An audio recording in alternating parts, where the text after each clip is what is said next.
السلام عليكم ورحمة الله وبركاته.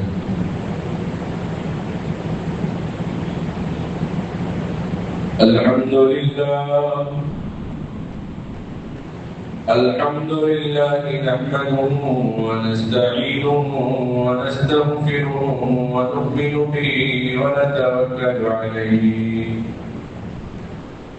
ونعوذ بالله من شرور أنفسنا ومن سيئات أعمالنا من يهده الله فلا مضل له ومن يضلل فلا هادي له ونشهد أن لا إله إلا الله وحده لا شريك له ونشهد أن سيدنا وحبيبنا ونبينا ومولانا محمدا عبده ورسوله. اللهم صل على محمد في أول كلامنا، اللهم صل على محمد في أوسط كلامنا، اللهم صل على محمد في آخر كلامنا، اللهم صل على محمد وعلى آل محمد كما باركت على إبراهيم وعلى آل إبراهيم إنك حميد مجيد. أما بعد فأعوذ بالله من الشيطان الرجيم. بسم الله الرحمن الرحيم.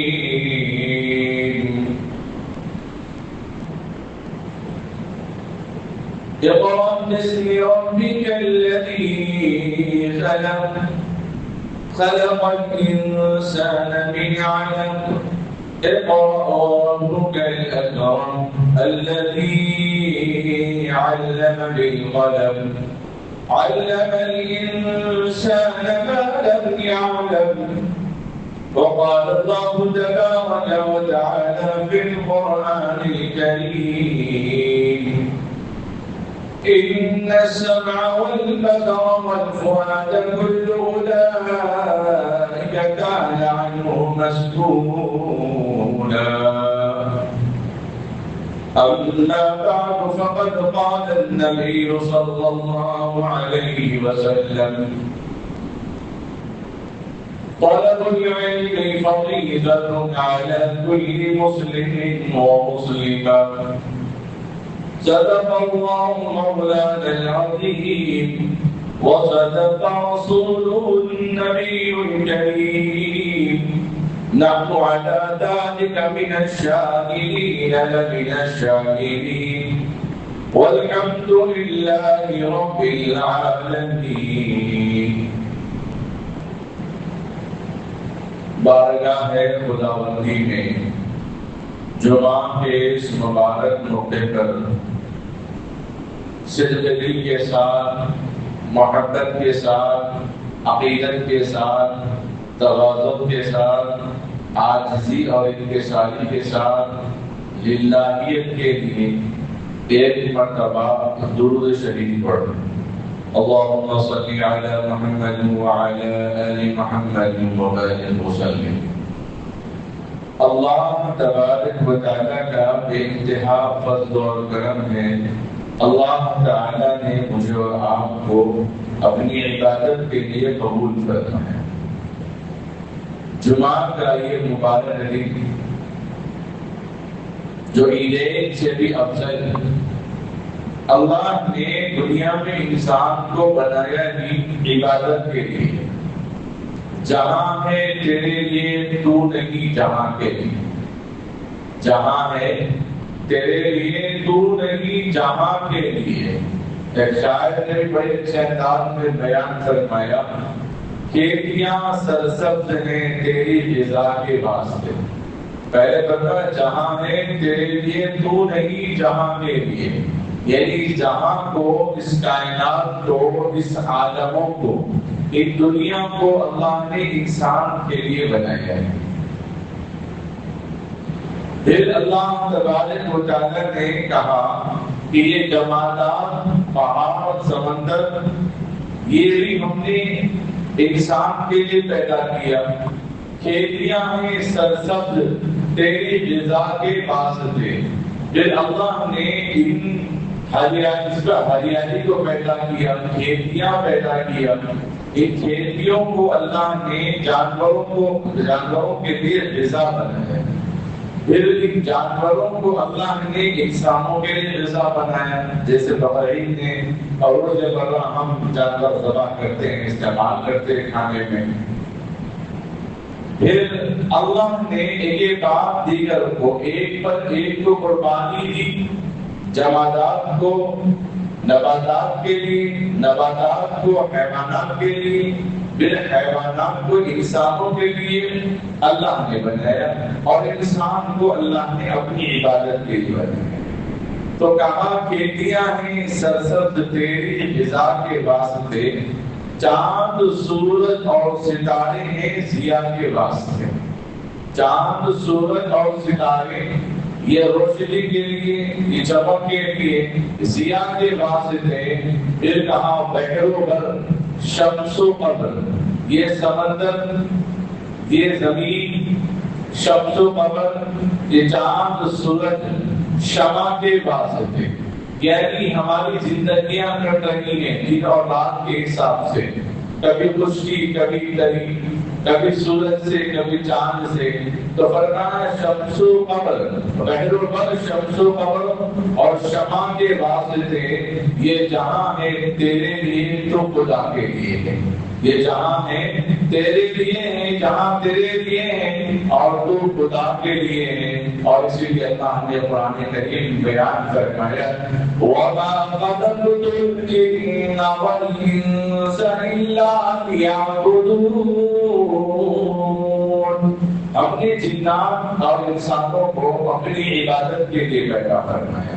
تو یہی کہا کہ یہ جہاں تیرے لیے ہے تو خدا کے واسطے. تو اللہ تبارک و تعالیٰ نے سارے عالم، ساری کائنات کو ہمارے لیے پیدا فرمایا ہے اور ہمیں حکم دیا ہر چیز میں نے تمہارے لیے پیدا کی ہے. اب تمہارا کام ہے کہ تم میری عبادت کرو، میری اطاعت کرو. اطاعت کرنا، عبادت کرنے کے لیے علم ضروری ہے. انسان کو ویسے اللہ نے ہر کس و ناقص کو علم عطا کیا. دنیا میں کوئی مخلوق ایسی نہیں ہے، کوئی جاندار اور کوئی انسان جو پڑھا لکھا ہو کہ ان پڑھ ہو، جاہل ہو، جس کو ہم گنوار کہتے ہیں، اس کو بھی اللہ نے علم عطا کیا. چرندوں کو بھی دیا، پرندوں کو بھی دیا، حیوانات کو بھی دیا، نباتات کو بھی دیا. سب کو اللہ نے علم عطا کیا. آپ یہ دعویٰ نہیں کر سکتے کہ فلاں جاہل ہے اس کو کچھ بھی نہیں آتا، فلاں دیوانہ ہے اس کو کچھ بھی نہیں آتا، فلاں عقل سے پیدل ہے اس کو کچھ نہیں معلوم. وہ تو جانور ہے، وہ تو گدھا ہے، وہ تو فلاں ہے، وہ تو فلاں ہے. اللہ تبارک و تعالیٰ نے جانوروں کو بھی ہمارے لیے جو پیدا کیا، بعض جانور جو ہماری سواری کے کام آتے ہیں، لیکن زیبرا ہماری سواری کے کام نہیں آتا، اس لیے کہ اس کے اندر غصہ زیادہ ہوتا ہے. کب بڑھ جاتا ہے نہیں معلوم، کب قدم دے گا نہیں معلوم، کب پھر جائے گا نہیں معلوم. اس لیے زیبرا کو ہماری سواری کے لیے نہیں بنایا، البتہ گدھے کو ہماری سواری کے لیے بنایا. اور گدھے کو لوگ کم درجہ سمجھتے ہیں، حالانکہ گھوڑے سے زیادہ صبر رکھتا ہے بعض مرتبہ، اس لیے کہ گھوڑا راستہ دیکھ کے طے کرتا ہے. گھوڑا راستہ دیکھ کر طے کرتا ہے اور میدان جہاد کے لیے اگر جانا پڑے تو پوچھ جاتا ہے، جان کو جان دے گا. لیکن گدھے کے اندر وہ خاصیت ہے، پہاڑ میں بھی اپنا راستہ بنا لیتا ہے. جو پہلے زمانے میں آج بھی پہاڑوں پہ جو راستے دکھ رہے ہیں، ٹیڑھے میڑھے دکھ رہے ہیں، سیدھا نہیں دکھ رہا راستہ، وہ ٹیڑھے میڑھے گدھے کی گئے ہیں. گدھے کے راستہ بنایا تو اس راستے کو ہم فالو کر رہے ہیں. گدھے کے راستہ بنایا اس راستے کو ہم فالو کر رہے ہیں. بعض مرتبہ گھوڑے پہاڑوں پہ چڑھ نہیں سکتے، لیکن گدھے آرام سے چڑھ لیتے ہیں. تو وہ راستہ بناتے تھے، جہاں پتھر درخت وغیرہ ہوتے تو ہٹ کے چلتے تھے، تو ان کے چلتے چلتے وہ راستے بنتے تھے۔ اسی لیے آج کے ہم بعض پہاڑوں پہ دیکھتے ہیں تو راستے ٹیڑھے میڑھے ہو جاتے ہیں، ورنہ اگر انسان کو راستہ بنا دیتا تو سیدھے بنا دیتا تھا۔ تو اللہ تبارک و تعالیٰ نے جانوروں کو بھی علم عطا فرمایا، مچھلیوں کو بھی علم عطا فرمایا، بچے کیسے لینا ہے، بچوں کی حفاظت کیسے کرنا ہے، کہاں اس کو سانس لینا ہے، کہاں اس کے لیے عافیت ہے۔ چینٹیوں کو بھی علم عطا کیا کہ اپنا گھر کہاں بنانا ہے، کیسے بنانا ہے، انڈے کیسے دینا ہے، التحاب کیسے رکھنا ہے۔ مزدور کو مزدوری کا علم ہے، داریہ کو داریہ کا علم ہے، کام کرنے والیوں کو کام کا علم ہے، گھر کے کام کا علم ہے، ڈاکٹر کو ڈاکٹر کا علم ہے، عالم کو علم کا علم ہے، علم کا علم ہے۔ ہر ایک کو اللہ تبارک و تعالیٰ نے علم سے آراستہ فرمایا ہے۔ علم حاصل کرنے کے جو راستے اللہ تعالیٰ نے بتائے ہیں، ان السمع والبصر والفؤاد كل اولئك كان عنه مسؤولا۔ سمع بصر، سمع کے معنی آتے ہیں سننا، کان سے، بصر کے معنی آتے ہیں سمع سننا، بصر دیکھنا، آنکھوں سے بصیرت۔ جو چیزیں علم حاصل کرنے کے طریقے ہیں، جیسے آنکھ، کان، ناک، زبان، یہ علم حاصل کرنے کا اولین درجہ ہے۔ اس لیے اللہ نے ان کو اپنے اونچے درجے کے سر پہ رکھا ہے۔ آنکھ سے دیکھ کر پتا چلتا ہے یہ کون سا کلر ہے، یہ مسجد ہے کہ مدرسہ ہے، یہ بس اسٹینڈ ہے کہ ریلوے اسٹیشن ہے، یہ کیا علاقہ ہے۔ پھر کان سے آدمی سنتا ہے تو محسوس کرتا ہے کہ قرآن پاک کی آیت ہے کہ حدیث ہے، دین کا کلام ہے کہ دنیا کا کلام ہے۔ ناک سے سن کے پتا چلتا ہے کہ آم کی یہ کھٹی بو ہے کہ میٹھی بو ہے، خوشبو ہے کہ بدبودار ہے۔ زبان سے ذائقہ چکھ کر پتا چل جاتا ہے کہ اس کی مٹھاس کیسی ہے، کہ کھٹا ہے کہ میٹھا ہے کہ کڑوا ہے کہ کسیلا ہے۔ پھر جسم سے بھی اللہ تعالیٰ بندے کو پتا کر دیتے ہیں کہ یہ چیز ٹھنڈی ہے کہ گرم ہے، چھوٹے سے پتا چل جاتا ہے۔ ایک اللہ تبارک و تعالیٰ نے اور ایک چیز جسم کے اندر علم مال رکھا ہے۔ علم مال کہتے ہیں پیپروں کے اندر اگر خون جم جائے تو اس سے انفیکشن ہو جاتا ہے۔ علم مال میں وہ پیپروں میں اگر خون جم جائے تو اس سے انفیکشن ہو جاتا ہے۔ اسی طریقے سے آدمی علم حاصل کر کے خاموش بیٹھ جائے تو اس کے لیے وفات جان ہے۔ اس لیے کہ علم عمل کے لیے دیا گیا ہے، علم کو چھپانے کے لیے دیا نہیں گیا، علم کو زیور بنا کر دیا گیا ہے، علم کو تقسیم کرنے کے لیے کہا گیا ہے۔ اللہ تبارک و تعالیٰ نے ان آنکھوں کے ذریعے، کانوں کے ذریعے علم عطا کر رہے ہیں، زبان کے ذریعے علم عطا کر رہے ہیں، اور ایک عقل سے اللہ تبارک و تعالیٰ انسان کو علم عطا کر رہے ہیں۔ اور بالکل اللہ تبارک و تعالیٰ نے قرآن کریم کے اندر علم کے تعلق سے بہت جگہ قرآن کریم کے اندر بیان فرمایا ہے۔ الرحمن علم القرآن خلق الإنسان علمه البيان الشمس والقمر بحسبان يعلمون والقلم وما يسطرون۔ ان قلموں کا، ان علوم کا اللہ تبارک و تعالیٰ نے قرآن کریم کے اندر ذکر فرمایا۔ دنیا کے اندر جتنے فنون ہیں، جتنے فن ہیں، جتنے کام ہیں، وہ سب علم ہی کے راستے ہیں۔ بغیر علم کے آدمی کوئی کام نہیں کر سکتا۔ حج بھی کرنے گیا تو علم کے ساتھ گیا، اگر نہیں معلوم حج کا طریقہ تو پھر وہ تفریح ہو گئی ہے۔ تو آدمی کوئی کام کرتا ہے بغیر علم کے کوئی کام نہیں کرتا۔ کوئی مجنون بھی ہو، دیوانہ ہو، پاگل ہو، اس کو بھی علم ہوتا ہے کہ یہ گرم ہے کہ ٹھنڈا ہے، یہ میٹھا ہے کہ ٹھنڈا ہے۔ کھاتے وقت اس کو احساس تو کم سے کم ہو جاتا ہے، چلتے وقت احساس تو اس کو کم سے کم ہو جاتا ہے کہ سامنے ندی ہے کہ راستہ ہے کہ راستہ نہیں ہے، پہلے وقت کم سے کم اس کو احساس ہو جاتا ہے۔ اور علم تو ہر کسی کو اللہ تبارک و تعالیٰ نے عطا فرمایا ہے، لیکن علم کے تین راستے، ایسے تو بہت سی ساری چیزیں ہیں، لیکن علم کے 3 درجے ہیں، ان 3 چیزوں پر مجھے اور آپ کو غور کرنا، تدبر کرنا، فکر کرنا چاہیے۔ پہلے تو اللہ تبارک و تعالیٰ انسان کو عقل کے ذریعے سے بھی وعدہ کرتے ہیں۔ بچہ پیدا ہوا تو اپنی عقل چلاتا ہے، بچہ پیدا ہوا تو اپنی عقل چلاتا ہے، بھوک لگے تو رونا تیز کر دیتا ہے، نہیں سنتے ہیں تو اور تیز کر دیتا ہے، نہیں سنتے ہیں تو اور چلاتے رہتا ہے۔ تو عقل سے اللہ تبارک و تعالیٰ نے انسان کو علم دیا۔ اب تو انسان صرف عقل سے علم حاصل کرتا ہو، عقل سے علم حاصل کرتا ہو، لیکن اپنے بڑوں کی، اہل اللہ کی یا بڑے علم جاننے والوں کی رہبری حاصل نہیں کرتا تو پھر وہ گمراہ ہو جاتا ہے۔ علم حاصل ہوتا ہے، عبادتیں یاد ہوتی ہیں، جو لکھا ہوا ہے وہ یاد ہوتا ہے، لیکن عمل کی توفیق نہیں ہوتی، عبادتیں اس کو یاد نہیں ہوتی، جو آتی اپنے عقل سے۔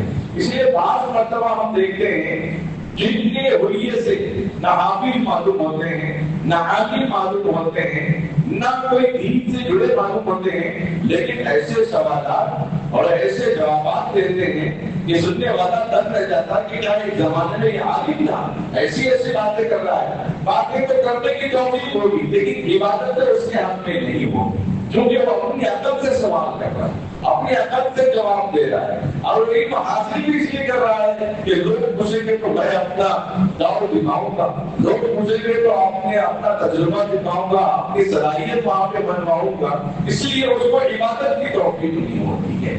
تو علم وہ کامیاب ہے جس کو عبادت کے ساتھ لے کر چلا جائے۔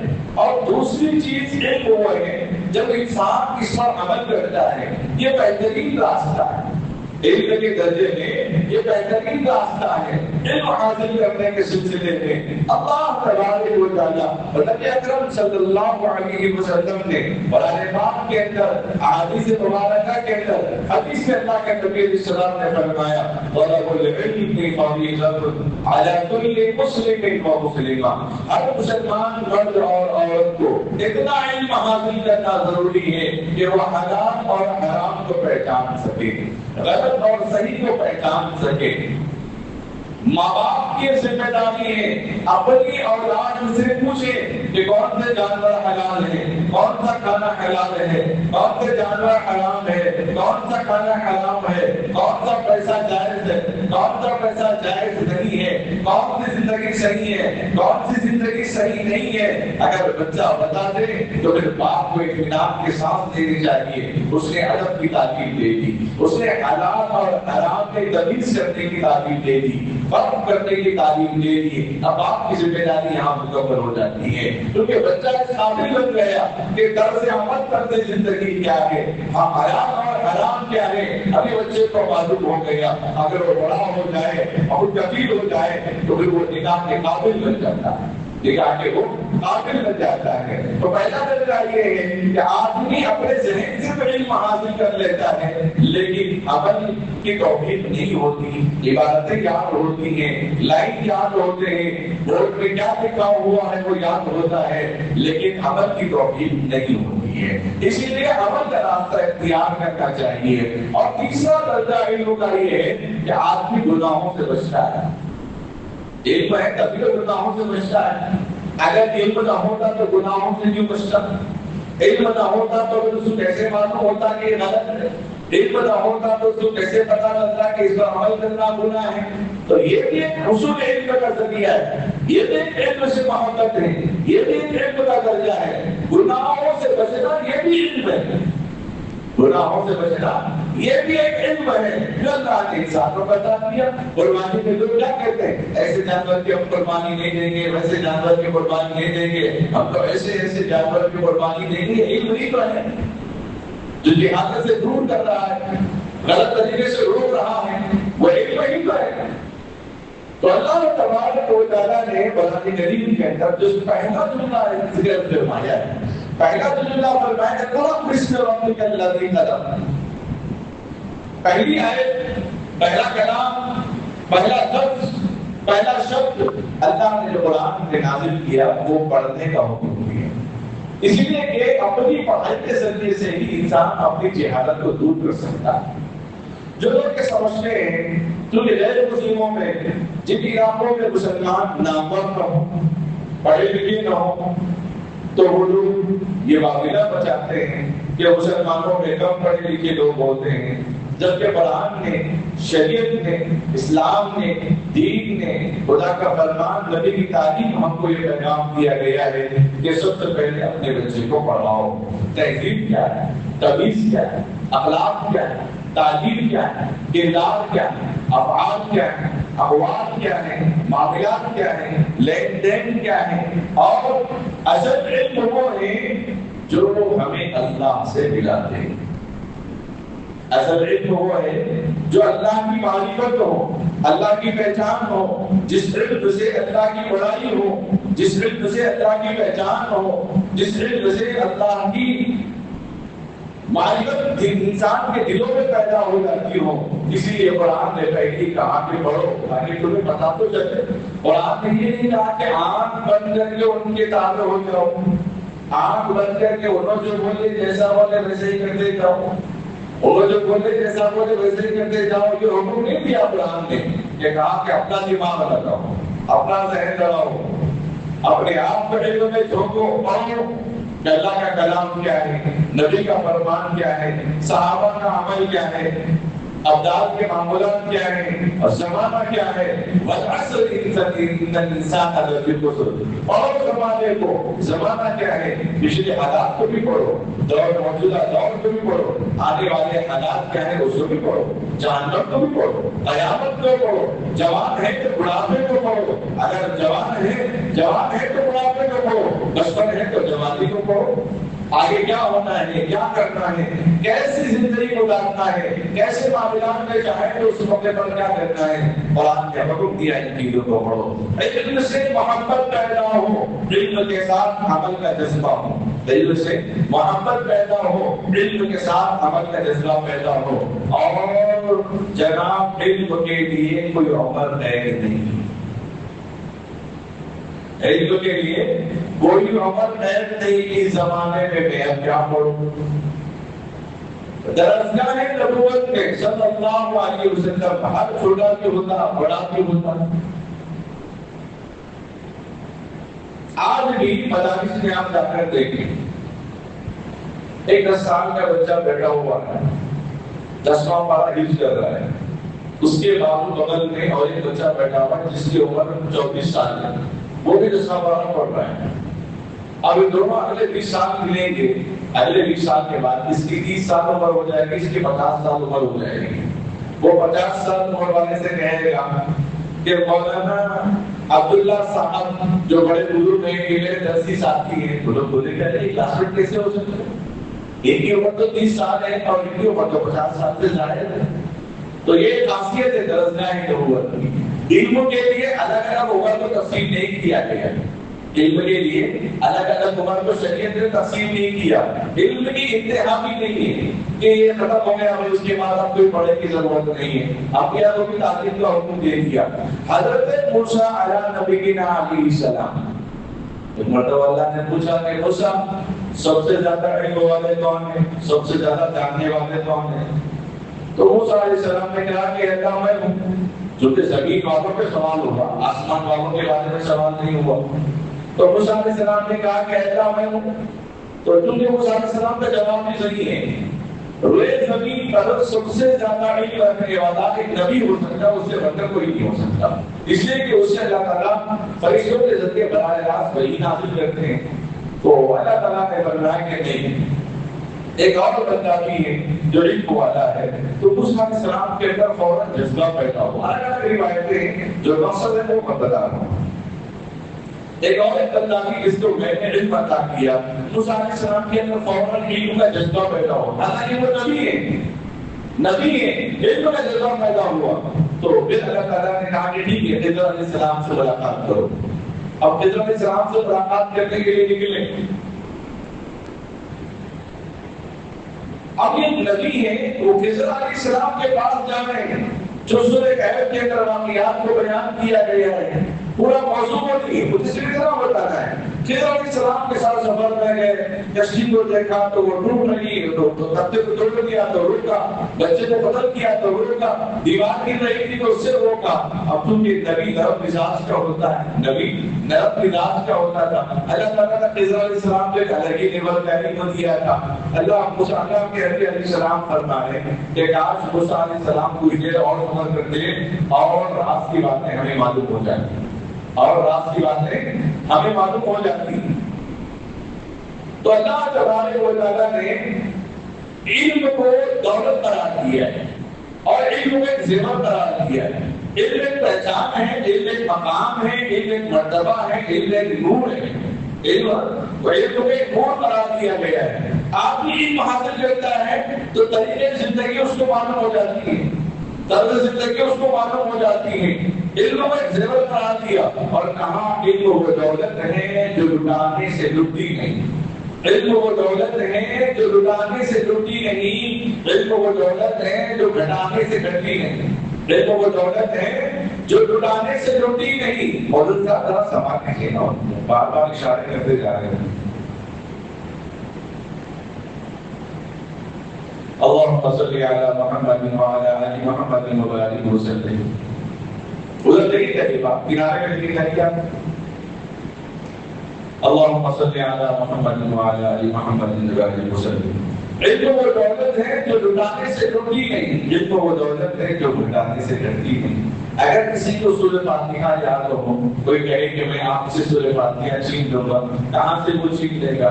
ہندوستان کے آزادی کے موقع پر بھی جب انگریز نے دیکھا مسلمانوں کی محبت کو، مسلمانوں کے اتحاد کو، مسلمانوں کے عقیدوں کو، مسلمانوں کے جذبے کو، مسلمانوں کے حساب کو، مسلمانوں کی قربانیوں کو، ان لوگوں نے دیکھا کہ ان کی طاقت قرآن سے، ان کی طاقت قرآن سے، ان کی طاقت علم سے، ان کی طاقت کتابوں سے ہے۔ اسی لیے ان لوگوں نے کتابوں کو پانی میں بہانا شروع کر دیا، جو پانی مکمل سیاہی بن گئی، مکمل سیاہی بن گئی، کیونکہ اس وقت قلم سے لکھا جاتا تھا، دوار سے لکھا جاتا تھا، ان سے لکھا جاتا تھا۔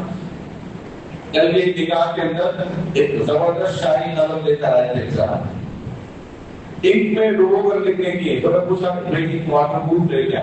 بولے واٹر پروف نہیں، بولے جسے دستخط مت کرو نگاہ کی کاپیوں پر، اس لیے کہ تنظیم کی بات کبھی پانی والا لگ جائے تو دستخط مل جائے گی، دستخط مل جائے گی۔ بغیر میں نے ان کو روک دیا تو بہت خوش ہو گئے، بات میں بھی وہ ناول جو میں نے اس سے دستخط کروائی گئی۔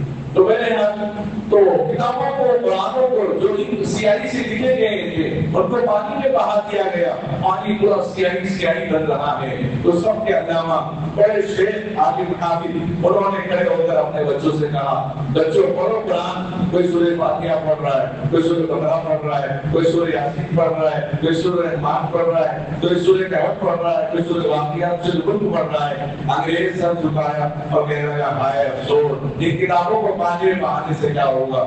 یہ علم تو ان کے سینے پر محفوظ ہے، یہ علم تو ان کے سینے پر محفوظ ہے، اسی لیے ان لوگوں نے سیدھا جان لیوا حملہ کیا، سنیوں کو درجہ دیے گئے۔ اگست میں وہ عنوان آئے گا تو اس کی تفصیل میں بتاؤں گا۔ تو علم وہ دولت ہے جو گھٹانے سے گھٹتی نہیں، علم وہ دولت ہے جو لٹانے سے لٹتی نہیں۔ آدمی علم والا کہیں بھی جائے گا وہ بیٹر کا محتاج نہیں ہوتا، سسٹم کا محتاج نہیں ہوتا، پی ڈی ایف کا محتاج نہیں ہوتا، زراعت کا محتاج نہیں ہوتا، اپنے علم سے وہ لوہا منوا لیتا ہے، اپنے علم سے وہ لوہا منوا لیتا ہے۔ تو کہا اسی لیے علم ایک زیور ہے، علم ایک زیور ہے۔ بچوں کو، بڑوں کو سب کو علم حاصل کرنا چاہیے۔ آپ یہ سمجھتے ہیں علم کی جب بات آئی کہاں بچوں کو علم حاصل کروانا ہے۔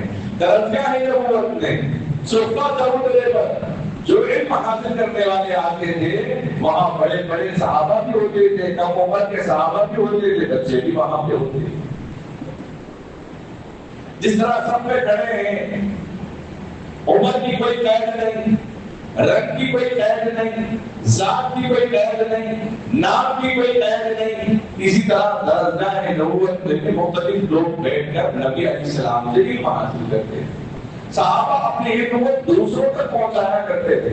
حضرت امام شافعی رحمۃ اللہ علیہ بہت غربت میں زندگی گزاری، والد کا انتقال ہوا، ماں کے پاس اتنا پیسہ نہیں ہے کہ ان کے لیے پڑھانے کا، کتابوں کا، قلم کا انتظام کرتے، تو اسی لیے امام شافعی رحمۃ اللہ علیہ کیا کرتے تھے، جو جانور کی ہڈیاں ہوتی تھی، جو ذبح کر کے ہڈیوں کو پھینک دی، جو جانور ایسے ہی بڑے انتقال ہو جاتے، ہڈیاں ہو گئی، ان ہڈیوں کو صاف کر کے اپنے گھر میں لاتے، اس کے اوپر اپنے علم کو محفوظ کرتے تھے امام شافعی رحمۃ اللہ علیہ، اس پر اپنے علم کو محفوظ کرتے تھے۔ ایک مرتبہ حج کو جانے کی سعادت ہوئی، مکہ المکرمہ چلے گئے، اب وہاں پہ حج کے بعد بیٹھے ہوئے تھے، ایک بزرگ نے اس کو دیکھا تو بلایا، اپنے یہاں بٹھایا اور اس کے بعد کہا کہ کھانا کھا لیں گے؟ تو امام شافعی نے کہا کہ ٹھیک ہے، دوسرا بولا سوکھی روٹیاں تھی، فرمایا کھا لو، تو امام شافعی رحمۃ اللہ علیہ برجستہ فوراً ہاتھ ڈال کے روٹی کھانے لگے، تو بوڑھے شخص نے کہا کہ تم قریشی معلوم ہوتے ہو کیا؟ کہا ہاں میں قریشی ہوں۔ تو بوڑھے نے کہا کہ قریشی نہ کھلانے میں تکلف کرتے نہ کھانے میں تکلف کرتے، نہ کھلانے میں تکلف کرتے ہیں نہ کھانے میں تکلف کرتے، کھلانے میں بھی دیر نہیں کرتے، کھانے میں بھی دیر نہیں کرتے۔ آپ کے سبب سے بھی پہچان کیا کہ آپ قریشی ہیں، تو کہا کہ ہاں میں قریشی ہوں۔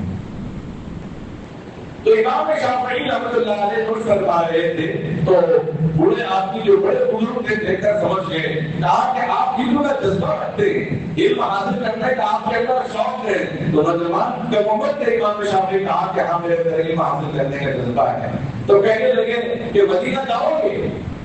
کہا کہ ہاں جاؤ گا، لیکن جانے کے وسائل میرے پاس موجود نہیں، جانے کے وسائل، راستہ میرے پاس موجود نہیں ہے، سامان سفر میرے پاس موجود نہیں ہے۔ تو بوڑھے شخص نے کہا کہ ایک صاحب کا انتقال ہو گیا، ان کا اونٹ خالی ہے، قافلے کے ساتھ ان کا اونٹ واپس جا رہا ہے، اس پہ بیٹھ کے جاؤ گے؟ تو امام شافعی نے کہا میں آپ اجازت دے راستہ نکالے تو میں جاؤں گا۔ تو بوڑھے شخص نے مدینہ منورہ بھیجنے کا سامان تیار کیا، امام شافعی رحمۃ اللہ علیہ نکلے، امام شافعی رحمۃ اللہ علیہ اونٹ پہ بیٹھ کے نکلے، مکہ المکرمہ سے مدینہ منورہ اونٹ پہ جانے کے لیے 16 دن کا وقت لگا۔ امام شافعی فرماتے ہیں کہ 16 دن میں نے 16 قرآن مکمل کر لیے، 16 دن میں نے 16 قرآن مکمل کر دیے۔ آج عمرہ کرنے کے لیے بہت سارے لوگ جاتے ہیں، حج کرنے کے لیے لوگ جاتے ہیں، بہت کم لوگ ایسے ہوتے ہیں جو قرآن مکمل کرتے ہیں کم سے کم، اس لیے کہ وہاں جانے کے بعد جو راستہ لمبا ہوتا ہے وہاں پر یہ نماز کے بعد روزانہ کم از کم ایک پارہ یا آدھا پارہ، صبح شام کو آدھا پارہ اپنے عمرے کے ساتھ یہ قرآن کو مکمل کرنا چاہیے، اپنے حج کے ساتھ یہ قرآن پاک کی تلاوت بھی مکمل کر دینی چاہیے۔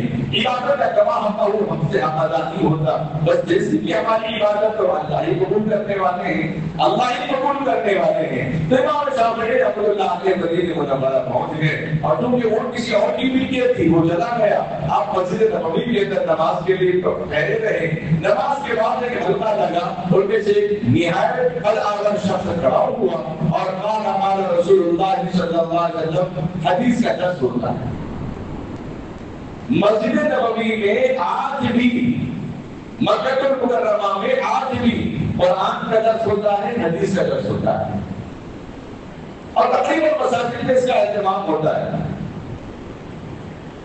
اکثر مسجدوں میں کیا کرتے ہیں، سنا کے لوگوں کو بھیج دیتے ہیں، ہاں سنا کے حدیث پڑھ کے امام صاحب چلے گئے، لیکن مکہ المکرمہ مدینے میں ایسے نہیں، لوگ اجازت حدیث لینے کے لیے بیٹھتے ہیں، علم حاصل کرنے کے لیے بیٹھتے ہیں، علم حاصل کرنے کے لیے بیٹھتے ہیں، لوگ امام سے سیکھتے ہیں، اور امام سب کو نماز کا طریقہ، کسی کو حدیث کی ضرورت ہے تو حدیث، کسی کو قرآن کی ضرورت ہے تو قرآن سکھا دیتا۔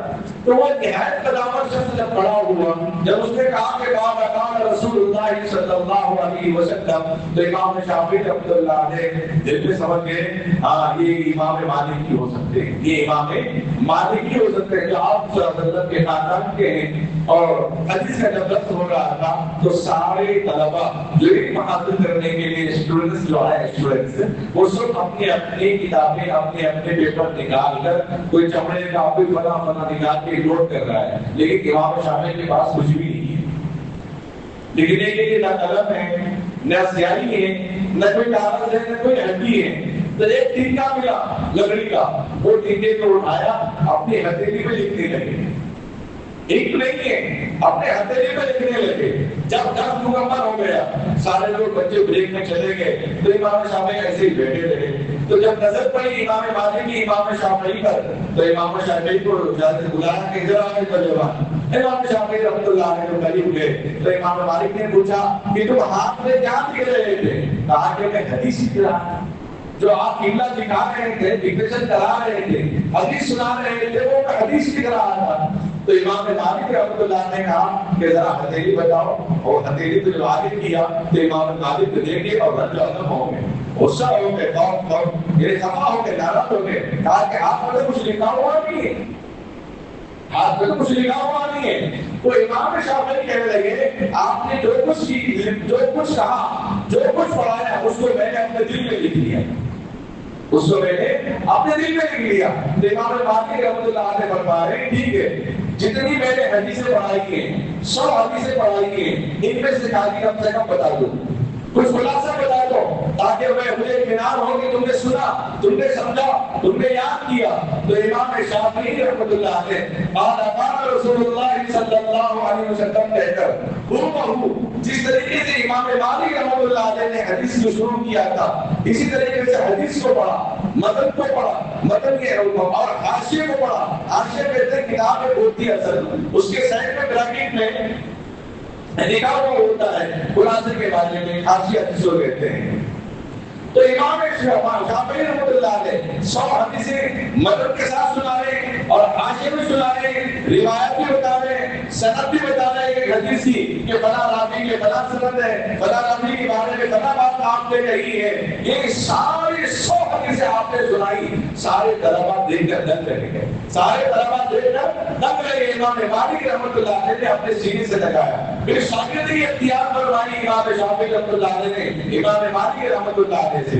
امام مالک رحمۃ اللہ علیہ نے آپ کو اپنے سینے سے لگایا، آپ کے استاد بن گئے۔ یہ جذبہ تھا امام شافعی رحمۃ اللہ علیہ کے علم حاصل کرنے کا، یہ جذبہ تھا امام شافعی رحمۃ اللہ علیہ کے علم حاصل کرنے کا۔ اور بھی سینکڑوں واقعات ہیں صحابہ کے اندر وہ جذبہ، ایک ایک حدیث کی تصدیق کے لیے، ایک تحیات درست کرنے کے لیے 2 مہینے کا لمبا سفر کر کے مدینہ طیبہ حضرت عمر فاروق رضی اللہ تعالیٰ کے دور خلافت میں جاتے ہیں اور پوچھتے ہیں کہ یہ حدیث ہے، یہ تحیات ہے۔ جب معلوم ہوا تو گھٹ کے اوپر بیٹھ کر واپس ہوتے ہیں تو عمر رضی اللہ تعالیٰ کہتے ہیں کہ بیٹھ جاؤ، 2 مہینے لمبا سفر کر کے آئے ہو، کچھ قیام کر لو۔ کہہ رہے کہ نہیں میں قیام کرنے کے لیے نہیں آیا، التحیات کی تصدیق کرنے کے لیے آیا، التحیات درست کرنے کے لیے آیا۔ میرے التحیات درست ہو گئی ہے اور مجھے واپس جانا ہے اپنے آبائی وطن میں، اپنے علاقے میں، اپنے گاؤں میں، تاکہ لوگوں کو میں تحیات سکھاؤں، ان کی نماز درست کروں، ان کا ایمان درست کروں۔ اس لیے میں فوراً چلا جاتا ہوں۔ کوئی روزہ دیا، ہتھیار کیا، قبول کر لیا اور واپس فوراً چل دیے، واپس فوراً چل دیے۔ علم کا ذوق ہونا، ہر عمر کے لوگوں کا علم کا ذوق ہونا چاہیے۔ آج بھی بڑے بڑے اساتذہ حضرت مولانا علامہ اندر شاہ کشمیری نور اللہ عمر قلب فرماتے 50 سال میں بخاری پڑھایا ہوں، لیکن آج بھی میں بخاری پڑھانے جاتا ہوں تو مطالعہ کرنے جاتا ہوں۔ اور سب سے بہترین ساتھی، سب سے بہترین دوست اس کے لیے اس کا علم ہے، اس کی کتابیں ہیں۔ کتابیں جب انسان پڑھتا ہے بیٹھ کر، اس کو قلبی اطمینان ہوتا ہے، ذہنی سکون ہو جاتا ہے، علم کے اندر ایک تازگی اللہ رب العزت عطا فرما دیتے ہیں۔ اس لیے اپنے بچوں کو بھی، بڑوں کو بھی، سب کو بھی علم حاصل کرنی چاہیے۔ کیا آج سے تقریباً 15 یا 20 سال پہلے جب حکومت ہند نے یہ نہیں کہا کہ جتنے بھی گورنمنٹ امپلائیز ہیں سب کو سسٹم چلانا آنا چاہیے، کمپیوٹر چلانا آنا چاہیے، اس لیے اب جو بھی ڈیٹا ہوگا وہ سب رجسٹر میں محفوظ نہیں، پہلے سسٹم میں محفوظ ہوگا، رجسٹر میں محفوظ ہوگا۔ سب لوگوں نے کلاس میں اس عمر میں جب نوکری کر رہے ہیں، بچے والے ہو گئے، کمپیوٹر کلاس جوائن کی۔ آج بعض لوگ فون کے لیے کلاس لیتے ہیں، اپنے نوازوں سے، اپنے پوتروں سے، اپنے بھتیجوں سے، اپنے چھوٹے بھائیوں سے بھی فون کیسا چلانا ذرا بتاؤ۔ ان کو علم ہے، وہ بھی علم ہے. جب وہ علم حاصل کیا جا سکتا ہے تو نماز کا علم کیوں حاصل نہیں کیا جا سکتا؟ قرآن کا علم حاصل کیوں کیا جا سکتا؟ کیوں نہیں کیا جا سکتا؟ حدیث کا علم کیوں حاصل نہیں کیا جا سکتا ہے؟ ضرور کیا جا سکتا ہے. کم سے کم اتنا علم ہمارے اندر آنی چاہیے، بچوں کے اندر بھی اتنا علم آنی چاہیے کہ جس میں اللہ تبارک و تعالیٰ نے حلال کیا بیان کیا، حرام کیا بیان کیا ہے. اس لیے علم اور تعلیم کی ضرورت ہے. یہ آج ہمارے لیے بہت ضروری ہے. مرد نمبر کے لیے ہمارے لیے ضروری ہے. مرد نمبر کے لیے ایک استاد ہے جو تقریباً ان کو حدیث کی اجازت ہے 15 سے زیادہ حاصل ہے، لیکن پھر نہیں دکھتا ہے. کئی معلوم ہوتا ہے کہ فلاں جگہ عالم ہے جو بڑے اونچے درجے کی شرح رکھتے ہیں، پھر ان کے پاس جا کے پڑھتے ہیں، ان سے شرح حاصل کرتے ہیں، ان کے پاس جا کے پڑھتے ہیں، ان سے سبق حاصل کرتے ہیں. اس لیے بڑے بڑے علماء ابھی بھی علم کے حاصل کرنے کے حصول کے لیے ابھی بھی اسفار کر رہے ہیں. قرطبی کا جو علاقہ ہے وہ علم کا ایک گڑھ مانا جاتا ہے، علم کا ایک مرکز مانا جاتا ہے. قرطبی علاقہ کہاں ہے؟ اسرائیل کے علاقے میں، جس کو پہلے اندلس کہا جاتا تھا. آج عیسائیوں کے حوالے ہو گئے علم کی قدر نہیں کرنے کی وجہ سے. اس علاقے کے نام سے تفسیر قرطبی موجود ہے. لیبیا سے میں نے چیک بتایا، میرے پاس موجود ہے. تفسیر قرطبی موجود ہے باضابطہ اس علاقے سے، لیکن وہاں کے لوگوں نے علم کا احترام نہیں کیا، ادب نہیں کیا. وہ علاقہ کا علاقہ ہی عیسائیوں میں تبدیل ہو گیا ہے. اس لیے ضرورت ہے علم کو محفوظ کرنے کی، ضرورت ہے علم کو عام کرنے کی، ضرورت ہے علم پر عمل کرنے کی. اللہ سے دعا کیجیے الہی رونق اسلام کا سامہ پیدا کر، الہی رونق اسلام کا سامہ پیدا کر، دلوں میں مومنوں کے الفت ایمان پیدا کر. آمین. باخر دعوانا الحمدللہ رب العالمین.